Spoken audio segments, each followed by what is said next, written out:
지난 시간 여호수아 8장 1절부터 9절 말씀은 하나님께서 여호수아를 위로하시고 격려하신 말씀을 살펴보았습니다. 또한 하나님께서는 복병이라는 전략을 세우시고 여호수아에게 복병을 두어 아이성을 치게 하시는 말씀들을 살펴보았습니다. 이제 오늘 본문 말씀 10절부터 29절까지의 말씀은 이 아이성과의 두 번째 전투가 기록되고 있는 말씀입니다. 주보에 따르면 조금 더 본문이 길어지는데 아무래도 내용이 너무 좀 장황한 것 같아서 제가 말씀을 오늘 29절까지 끊고 30절 말씀은 다음 시간에 살펴보려고 합니다. 오늘 본문을 통해서 아이성과의 두 번째 전투를 통하여 하나님께서 우리에게 말씀하여 주시는 중요한 교훈을 우리가 배울 수 있습니다. 그것은 자신감과 교만이 불러오는 끔찍한 결말이 어떠한가 하는 것입니다. 두 번째로는 자신감과 교만과는 대조적으로 하나님을 믿고 하나님의 말씀을 끝까지 순종한 여호수아에 대한 하나님이 주시는 그 상급은 또 어떠한가를 살펴보려고 합니다. 오늘 말씀을 통해서 우리가 먼저 살펴볼 것은 14절부터 17절 말씀에 기록되어지고 있는 말씀입니다. 10절부터 우리가 살펴본 이 아이성과의 전투에서 특별히 우리가 주목해야 될 구절이 14절부터 17절 말씀에 있습니다.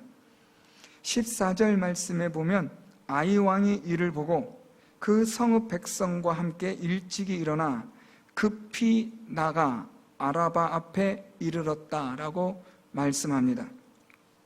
오늘 이 아이왕이 이스라엘과의 두 번째 전투에서 취한 행동이 있는데 오늘 말씀에 보면 이 아이왕이 일찍이 일어나 급히 나갔다라는 말씀입니다. 일찍이 일어났다, 급히 나갔다라는 것은 아이왕의 마음이 얼마나 조급하였는지를 보여주는 말씀입니다. 왜 이렇게 아이왕이 조급했을까? 조급한 마음을 가졌을까? 하는 의문을 가질 수가 있는데 그것은 첫 번째 전투에서 아이왕이 승리하였기 때문에 두 번째 전투에서는 확실하게 이 전쟁을 끝내려고 하는 조급함, 성급함이 있었다라는 것을 알 수 있습니다. 오늘 이 아이왕은 빨리 이 전쟁을 끝내고 이제 이 이스라엘 백성들의 전쟁에서 승리를 취하고 이제 남은 시간을 좀 더 안정적으로 이 아이성을 통치하고자 하는 그러한 마음이 있었던 거죠. 이 아이왕은 첫 번째 전투를 통해서 그는 자신감과 또 자신감에 따른 교만함이 그에게 자리하고 있었다라는 말입니다. 자신감이 생기고 한 번의 전투를 통해서 승리를 하게 되니까 이스라엘 백성들이 소문과는 다르게 별것 아닌 것으로 그렇게 판단이 된 겁니다. 그러자 이 이스라엘 백성과의 두 번째 전투에서는 일찍 일어나 급하게 나가 이스라엘 백성들과의 전쟁을 빨리 종식시키려는 마음이 있었던 겁니다. 이런 자신감 또 이런 교만한 마음이 이 아이왕으로 하여금 급히 나가게 하였는데 문제는 이 아이왕이 급히 나간 그 결과 자신감과 교만함으로 급히 나간 그 결과는 14절 하반절에 있습니다. 성읍 뒤에 복병이 있는 줄은 알지 못하였더라. 오늘 여기서 우리가 이 아이왕에 대해서 살펴보려고 하는 것은 그가 자신감과 교만함으로 인하여 알지 못한 것이 있었다라는 말씀입니다. 자신감과 교만함으로 이 아이왕이 이스라엘과의 전투에 임하게 되는데 그런 가운데에서 아이왕은 두 가지 사실을 알지 못하였다라는 것입니다. 그 첫 번째가 성읍 뒤에 복병이 있는 줄은 알지 못했다라는 말입니다. 우리가 이 17절 말씀으로 조금 더 내려오면 아이와 베델에 이스라엘을 따라가지 아니한 자가 하나도 없으며 라고 기록한 말씀을 보면 이 이스라엘과의 전쟁이 아이성만 가지고 전투한 것이 아니라 아이성 바로 이웃에 있는 베델성이 함께 연합하여 이스라엘과 싸웠다는 것을 알 수 있습니다. 그렇다고 한다면 이 아이왕은 첫 번째 전투에서 승리했을 뿐만 아니라 두 번째 전투에서는 베델과 함께 연합하여 이스라엘과 싸우는 전쟁이기 때문에 당연히 승리는 따놓은 당상으로 여겼던 겁니다. 그렇기 때문에 이 아이왕은 급히 나갔는데 자신감과 교만함으로 나갔지만 그가 알지 못한 것은 복병이 있었다는 사실입니다. 복병이 있었던 것을 알지 못한 아이왕은 이 이스라엘과의 전쟁에서 그가 얼마나 자신감이 넘쳤는지 16절 말씀 보면 그 성읍에 있는 모든 백성이 그들을 추격하려고 모여 여호수아를 추격하며 유인함을 받아 아이 성읍을 멀리 떠났다라고 말씀하고 있습니다. 지금 이스라엘 백성들은 어디까지 도망했냐면 15절 말씀 보면 광야길로 도망했다라고 말합니다. 다시 말하면 이 아이 왕은 이스라엘과의 전투에서 자신감이 넘치다 보니까 광야로 도망한 이스라엘 백성들을 끝까지 쫓아서 추격하는 겁니다. 반드시 내가 저 마지막 남은 저 사람들까지 다 죽여버리고 이 전쟁을 완전한 승리의 전쟁으로 만들겠다라는 야심찬 자신감과 교만함을 가지고 그는 그렇게 이스라엘 백성들을 추격한 것입니다.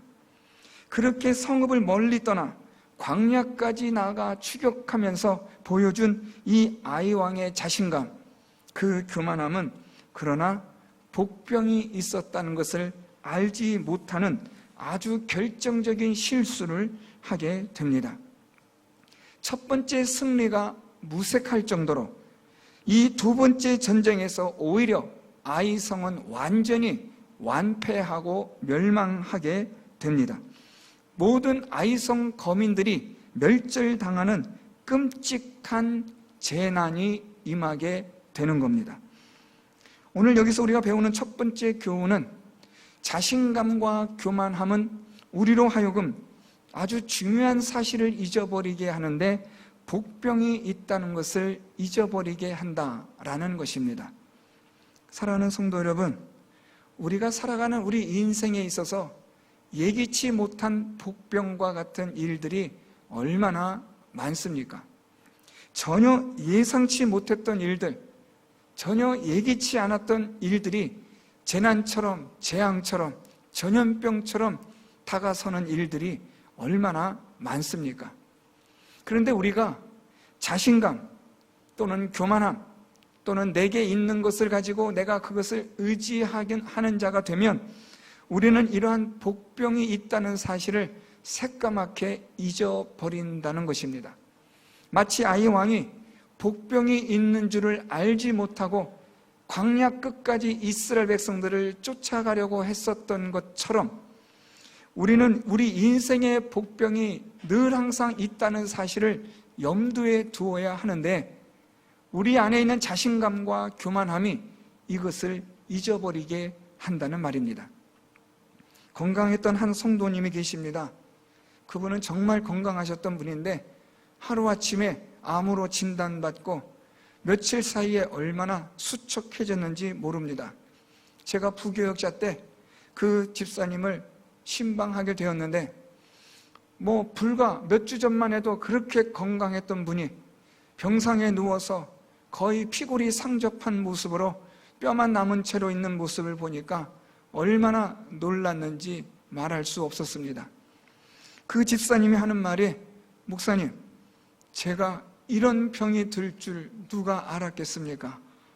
그렇게 그 말을 여러 번 반복하는 말을 들었습니다. 인생의 복병은 항상 어느 곳에 도사리고 있습니다. 그것이 질병이든지 사건과 사고이든지 전염병이든지 어떤 무엇이든지 간에 우리 인생을 사는 가운데 복병이 항상 있다는 사실을 기억해야 합니다. 인생에 복병이 있다는 것을 우리가 알게 되면 우리는 자신감을 가질 수 없습니다. 교만할 수도 없습니다. 오히려 더 하나님 앞에 엎드릴 수밖에 없는 존재가 되어지는 겁니다. 그런데 자신감과 교만함을 가지게 되면 인생의 복병이 있다는 것을 전혀 생각지 않습니다.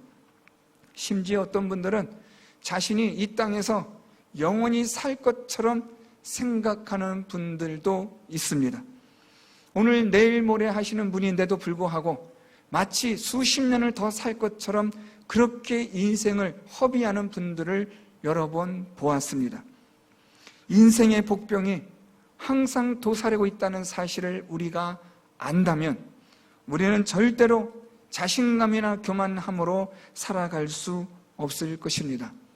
오늘 이 아이왕은 자신감, 교만함이 복병이 있다는 사실을 알지 못한 채 이스라엘 백성들을 광야까지 쫓아갔다가 자신과 함께 이 아이성의 모든 주민들이 멸절하게 되어지는 끔찍한 재앙을 만나게 되는 것입니다. 두 번째, 이 아이왕이 몰랐던 것이 있습니다. 그것은 17절 말씀으로 내려오면 아이와 베델에 이스라엘을 따라가지 아니한 자가 하나도 없으며 성문을 열어놓고 이스라엘을 추격하였더라. 이 아이왕의 자신감과 교만함으로 두 번째 잊어버린 것이 있는데 그게 바로 성문을 열어놓은 겁니다. 아무리 급해도 성에 적어도 어느 정도의 병력은 남겨두어야 하는 것이 기본적인 이 전술에 있어서의 전략일 것입니다. 그런데 이 아이왕은 이스라엘과의 첫 번째 전쟁에서 승리한 이후 자신감과 교만함에 취하여 그는 두 번째 중요한 사실을 잊어버리게 되는데 그것은 바로 성문을 열어놓았다는 사실을 잊어버린 겁니다. 성문이 열려져 있다라는 말은 이 성에 지금 주인이 없다는 말이며 이 성에 먼저 들어오는 사람이 주인이라는 것을 의미하는 상징이며 신호이기도 합니다. 성문이 열려진 것도 모르고 이스라엘 백성들을 쫓아서 광야까지 나갔던 이 아이왕은 자기 성읍에서 연기가 치솟고 불이 붙는 것을 알자 그때서야 자기가 크나큰 돌이키지 못하는 실수를 했다는 것을 알게 됩니다. 그렇지만 때는 이미 늦은 겁니다. 자신감과 교만함으로 인해 이 아이왕은 자기 성의 문을 열어놓았다는 사실을 잊어버린 아주 결정적인 실수를 하게 됩니다. 오늘 이 열려진 성으로 이스라엘 백성들은 들어와서 아이성에 있는 모든 사람들을 전멸시킬 뿐만 아니라 아이성에 불을 지르고 아이성에 있는 모든 것들을 멸망시키는 일을 행하게 됩니다. 교만과 자신감은 우리 마음의 성문을 열어놓게 합니다. 우리 마음의 문이 열려지게 되면 사단은 우리 마음의 문으로 들어와 우리를 유린하고 우리를 지배하고 다스리고 우리를 통치하게 됩니다. 자신감과 교만이 우리 마음의 문을 열어놓는 것조차 그것을 잊어버리게 한다는 말입니다. 자신감과 이 교만함으로 인하여 마음의 문이 열려지고 열려진 마음의 문으로 사단이 들어와 우리를 다스리며 우리를 정복하게 되면 우리는 사단에 의해서 종이 되고 사단에 의해서 이끌려가는 그런 포로와 같은 자가 될 수밖에 없다는 사실을 기억하셔야 합니다. 자신감과 교만이 우리 마음의 문을 열어놓게 하고 또한 열어놓았다는 것조차 잊어버리게 하는 심각한 그러한 결정적 실수가 된다는 것을 오늘 성경은 우리에게 말씀해 주고 있는 겁니다. 유아는 대조적으로 오늘 이 여호수아는 하나님을 절대적으로 믿으며 순종하는 모습을 보여주고 있습니다. 18절부터 29절까지 하나님께서 여호수아에게 주신 말씀을 여호수아는 믿고 의지하고 순종하는 자세를 오늘 성경은 기록하고 있습니다. 하나님은 여호수아에게 이렇게 말씀하십니다. 18절에 여호와께서 여호수아에게 이르시되 내 손에 잡은 단창을 들어 아이를 가리키라. 내가 이 성읍을 내 손에 넘겨주리라. 하나님이 여호수아에게 내 손에 잡은 단창을 들어서 아이를 가리키라고 말씀하십니다. 하나님의 이 말씀은 여호수아에게 하나님께서 이 아이성을 내게 주겠다는 약속의 말씀으로, 이 약속의 말씀에 대한 하나님의 그 성취에 대한 것을 여호수아의 단창을 통해서 상징적으로 말씀하여 주셨습니다. 그래서 하나님은 여호수아에게 내 손에 잡은 단창을 들어 아이를 가리키라고 그렇게 말씀하신 것입니다. 이 여호수아는 하나님의 이 말씀에 따라 이 단창을 들어 아이성을 가리키는 그런 순종함을 보여줍니다. 뿐만 아니라 우리가 26절 말씀으로 내려가면 이 여호수아가 아이 주민들을 진멸하여 바치기까지 여호수아가 단창을 잡아 든 손을 거두지 아니하였고 라는 말씀이 기록이 되고 있습니다. 이 말은 여호수아는 하나님이 주신 이 말씀에 대하여, 약속의 말씀을 그는 끝까지 믿었다라는 것입니다. 여호수아는 하나님께서 내가 이 성읍을 내 손에 넘겨주리라는 말씀과 함께 단창을 들어 아이를 가리키라는 이 하나님의 말씀에 여호수아는 철저히 순종하며 행하였던 것입니다. 그만큼 여호수아는 하나님을 믿었다는 말입니다. 여호수아는 하나님을 믿었기 때문에 하나님은 이 아이성과의 전투에서 대승을 거둘 수 있게 하여 주십니다. 하나님을 믿는 자에게는 하나님께서 우리 인생을 살아가는 동안에 어떠한 인생의 복병도 만나지 않도록, 만난다 할지라도 피할 길을 예비하여 주시는 하나님이 되신다는 사실을 오늘 성경은 우리들에게 말씀하여 주고 있습니다.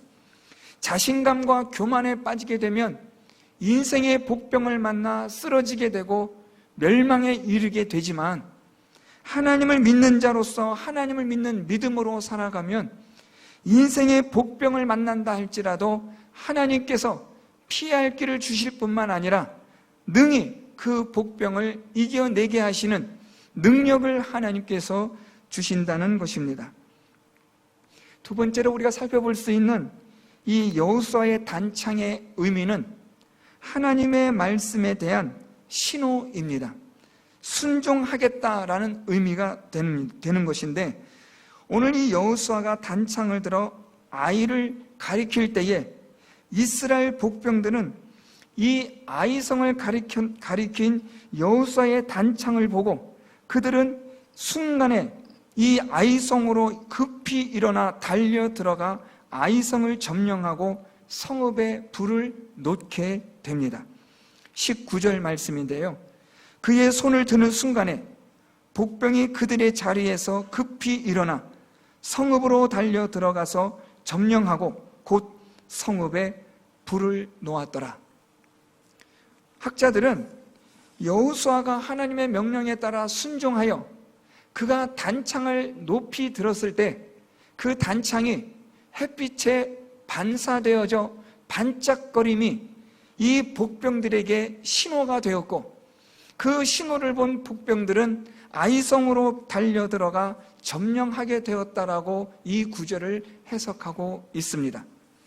이것이 햇빛으로 인한 반사를 통한 신호였든지 아니었든지 간에 하나님의 말씀에 여호수아가 순종하여 그의 손을 드는 순간 하나님의 능력이 임함으로 모든 이스라엘의 군사들이 함께 연합하여 아이성에 있는 이 모든 거민들을, 군대를 협공하여 승리할 수 있게 되었다는 것입니다. 오늘 하나님은 이 여호수아의 손을 든 단창을 통해서 이스라엘 백성들이 아이 성읍에 불을 놓게 하셨고, 아이 성읍의 연기가 오름을 본 여호수아와 온 이스라엘이 이제는 광야길로 도망하던 이들이 다시 돌이켜서 아이 사람들을 쳐 죽이며 아이 성으로 다시 진격하게 되는 신호가 되고 있는 겁니다. 여호수아의 손을 든 그 단창이 복병에게 신호가 되었고, 광야길로 거짓으로 도망했던 이스라엘 백성들이 아이성으로 다시 돌이켜 공격하게 하는 신호가 되었다는 말입니다. 여기서 중요한 것은 이스라엘 백성들이나 여호수아나 그들 모두가 무엇에 주목하고 있었느냐라는 겁니다. 그것은 다름 아닌 하나님의 약속의 말씀, 단창을 들어 아이를 가리키라는 이 말씀에 모든 이스라엘 백성들이 일치 단결하여 여호수아의 단창을 주목하여 보았다는 말입니다. 하나님의 말씀을 주목하였고, 하나님의 말씀의 사인을 이들이 기다리며 그것을 지켜보았다는 말입니다. 하나님의 말씀을 주목하고 하나님의 말씀을 집중하여 하나님께서 어떤 신호를 주시는가를 기다릴 때에 그 하나님의 신호에 따라 행함으로 이스라엘 백성들은 열려져 있는 아이성을 아주 손쉽게 점령할 수 있었던 것입니다. 이것은 거꾸로 우리가 하나님의 말씀에 집중하고 우리가 하나님의 말씀에 주목하고 있을 때는 우리 마음의 문이 열려지지 않는다는 말입니다. 하나님의 말씀에 집중하고 주목하며 하나님의 사인을 기다리고 하나님의 뜻을 찾고 구할 때는 우리들의 마음은 견고한 문으로 하나님께서 빗장을 채워 굳게 닫아 놓으시고 하나님께서 우리 영혼을, 우리 생명을 지켜 보호하여 주시는 것입니다. 하나님의 말씀에 주목하지 않으면 우리 마음의 문은 열려지게 됩니다. 왜 우리가 하나님의 마음의 말씀에 주목하지 않는가? 왜 우리가 하나님의 말씀에 집중하지 않는가 하는 것은 자신감, 교만 때문입니다. 한두 번 해보니까, 경험해보니까 별것 아니다라는 생각이 들게 되면 우리는 자신감을 가지게 되고 교만하게 됩니다. 그러다 보면 하나님 말씀에 주목하지 않게 되고 하나님께 집중하지 않게 되고, 그러다 보면 어느새 우리 마음의 문은 활짝 열려지게 되는 겁니다. 오늘 여호수아는 하나님을 믿는 믿음으로 말미암아 인생의 모든 복병을 예비하며 대비하는 자의 삶을 살았을 뿐만 아니라 하나님의 말씀에 집중하고 주목함으로 마음의 문을 굳게 지키는 자가 되었다는 것을 오늘 아이성의 왕과 대조적으로 오늘 여호수아의 모습을 우리에게 보여주고 있습니다. 사랑하는 성도 여러분, 오늘 이 말씀을 통해서 몇 가지 중요한 교훈이 있습니다. 그것은 첫 번째로 우리 안에 있는 교만, 자신감을 주의하셔야 하고 조심해야 합니다. 교만과 자신감은 내가 교만해야지 또는 내가 자신감이 스스로 생기는구나, 이걸 인식하지 못한다는데 그 위험성이 있습니다. 이 자신감, 교만, 이것은 여러 번의 반복되어지는 일로 인해서 익숙해지다 보면 생기는 것들입니다. 안전사고가 자주 일어나게 되면 이유는 하나입니다. 여기에 대하여 익숙하게 되고 타성에 젖어지게 돼서 부주의함으로 안전사고가 일어나는 겁니다. 믿음도 마찬가지입니다. 믿음 생활도 반복되고 익숙해지다가 서서히 타성에 젖어지게 되면 자신감, 교만함으로 인하여 결국에는 마음이 무뎌지게 되고 마음이 열려지게 되고 인생의 복병을 예기치 못한 곳에서 만나게 된다는 사실입니다. 교회 생활을 여러 번 반복하고 또 예배 드리는 것이 반복되다 보면 익숙해지기 마련입니다. 여러분들 교회 처음 나와 예배 드리던 때 혹시 기억이 나실지 모르겠습니다. 또 장로로, 집사로, 권사로 임직을 받았을 때의 그때의 그 시간, 그 마음의 그 감동 혹시 기억하고 계실지 모르겠습니다. 그때 얼마나 벅찬 감격, 각오, 새로운 다짐이 있었습니까? 그런데 반복되어지고 익숙해지다 보니까 타성에 젖어버리고, 그러다 보니까 나도 모르게 자신감, 교만함, 뭐 이런 거 별거 아니야 하는 대충 적당식의 마음이 어느새 인생의 복병을 보지 못하게 하고 알지 못하게 하고 우리 마음의 문이 열려져 있는 것을 인식하지 못하게 하는 것을 기억하셔야 합니다. 저는 목사로서 늘 항상 이것을 생각합니다. 제가 목사 안수를 승동교회에서 받았습니다. 그때 받았을 때 감격이라기보다는 부끄러움과 수치가 너무 많았습니다. 내가 어떻게 목사가 될 수 있는가? 나 같은 사람이 목사가 되어도 괜찮은가?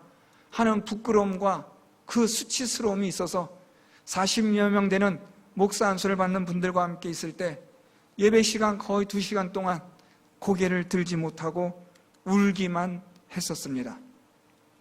그때의 감동, 그때의 그 하나님 앞에서의 나 자신의 연약함과 부족함을 바라보는 그 눈이 늘 항상 내게 있는지를 점검하게 됩니다. 강단에 자주 오르다 보니까, 반복되다 보니까 익숙해지다 보니까 타성에 젖어버리고, 그러다 보니까 나도 모르게 예기치 못한 인생의 복병을 알지도 못하고 내 마음의 문이 열려져 있는 것도 모른 채 살아가고 있지는 않은가 하는 두려움이 있습니다. 제가 부교육자 때 이런 일들을 경계하고 주의하려고 신방을 갔다 오면 거의 11시, 밤 12시 되면 파김치돼서 집에 돌아와 새벽 4시에 나가야 되는데 3, 4시간 자는 시간이 얼마나 그렇게 빨리 지나가는지 알 수가 없습니다. 그런데 그 3, 4시간을 자면 제가 하나님 앞에 기도하는 시간이 없는 겁니다. 신방을 하느라 하루 종일 아침부터 땡 시작해서 저녁 늦게까지 신방하고 장례식 가고 결혼 예식 가고 돌잔치 가고, 그러다 보면 도대체 기도할 시간이 없는 겁니다. 궁여지책으로 결국에 제가 만들어낼 수 있는 시간이 잠자는 시간을 쪼개야겠다는 그 생각으로 잠자는 시간을 쪼개기 시작했습니다. 그런 저의 마음을 하나님께서 불쌍히 여기셔서 제게 기도원의 원목으로 갈 수 있는 그런 기회를 허락해 주셨습니다. 저는 지금도 기도원에 있었던 때를 생각합니다. 내 마음이 복병을 알지 못하는 마음으로, 보지 못하는 마음으로 있지는 않은가? 또한 반복됨과 익숙함으로 인해서 내 마음이 열려져 있는 것도 모른 채 살아가고 있지는 않은가? 제 자신을 들여다보고 있습니다. 우리 장로님들은 어떻습니까? 권사님들은 어떻습니까? 집사님들은 괜찮습니까? 특별히 예배 시간에 대표 기도를 하시는 우리 장로님, 집사님들은 주의해서 들으십시오. 기도하는 이것이 처음에는 두렵고 떨림으로 시작했지만 반복되다 보면 익숙해집니다. 익숙해지다 보면 타성에 젖어버립니다. 그러면 기도를 준비하는 것이 처음에는 참으로 귀하게 준비했던 그 기도의 시간이 점점 이제는 복병이 있는 것도 알지 못하는, 마음의 문이 열려진 것도 알지 못한 채 앵무새처럼 그렇게 기도하는 기도의 사람은 아닌지 돌아보셔야 합니다. 저는 우리 장로님들이나 집사님들에게 대표 기도하실 때 원고를 써서 하라고 말씀드립니다. 원고를 써야 그래도 준비를 합니다. 원고도 없이 올라와서 덜렁덜렁 기도하면 그게 무슨 기도겠습니까? 하나님 앞에 기도하는 시간 가지시고 대표 기도를 통해서 이 예배 시간이 하나님 주시는 은혜로 충만한 시간 되게 해달라는 한 주간 내내 기도하는 마음으로 기도를 준비하셔야 합니다. 1부 예배나 2부 예배나 기도를 맡으신 분들은 일주일 동안은 하나님 말씀 앞에서 기도로 준비하시고 기도에 전념하셔서 예배 시간에 대표로 하나님께 우리 공동체를 위해서 나아가 기도할 때 하나님께서 모든 성도들에게 감동을 주시는 은혜로운 기도를 드릴 수 있는 우리 대표 기도하시는 분들이 될 수 있었으면 좋겠습니다. 사랑하는 성도 여러분, 이것이 꼭 직분자만 해당되는 일입니까? 그렇지 않습니다. 반복되어지고 익숙해지다 보면 나도 모르게 인생의 복병이 있는 것조차 알지 못합니다. 내 마음의 문이 열려져 버린 것도 알지 못한 채 살아가다가 인생의 복병을 만난 순간 무너지고 맙니다. 내 마음이 열려진 것도 모른 채 살아가다가 사단에 의해서 휘둘려지는, 그래서 시궁창에 던져지는 내 인생을 볼 때는 이미 늦은 겁니다. 오늘 교만과 자신감을 조심하시고 주의하셔서 여러분의 인생의 복병을 미리 예비하고 열려진 마음의 문을 굳게 닫을 수 있는 여러분들이 될 수 있어야 합니다. 그것은 첫째로 하나님을 믿는 믿음입니다. 하나님을 절대적으로 믿고 의지하십시오. 여호수아가 단창을 잡아 든 손을 전쟁이 끝날 때까지 거두지 않았던 것처럼 아마도 여호수아는 모세가 아말렉과의 전쟁에서 그가 기도의 손을 내리지 않았다는 것을 그는 기억하고 있었던 것 같습니다. 여호수아는 모세를 따라 그도 하나님을 믿는 믿음으로 그의 손을, 믿음의 손을 내려놓지 않았던 겁니다. 우리가 믿음의 손을 내려놓지 않고 하나님에 대한 절대적인 신뢰와 믿음을 가질 때에 어떤 인생의 복병을 만난다 할지라도 하나님께서 피할 길을 주실 뿐만 아니라 능히 이기고도 남음이 있는 능력으로 함께하여 주시는 줄 믿습니다. 하나님의 말씀에 주목하시고 집중하셔서 여러분들의 마음의 문이 열려지지 않게 하십시오. 하나님의 말씀으로 여러분의 마음을 굳게 닫으시고 성령 하나님으로 인하여 하나님의 말씀으로 더욱더 여러분의 내면을 하나님의 말씀으로 성숙시켜 나가고 영적인 성장과 영적인 질서가 더욱더 세밀화되어지는 하나님의 거룩한 임재에 가까이 나아가는 지성소가 될 수 있도록 여러분들의 마음을 하나님의 말씀으로 굳게 하여 주시기를 바랍니다. 하나님을 믿는 믿음으로 하나님의 말씀으로 인생의 복병을 대비하시고 열려진 마음의 문을 굳게 닫아 놓는 우리 모든 성도 여러분들이 될 수 있기를 예수 그리스도의 이름으로 축원드립니다.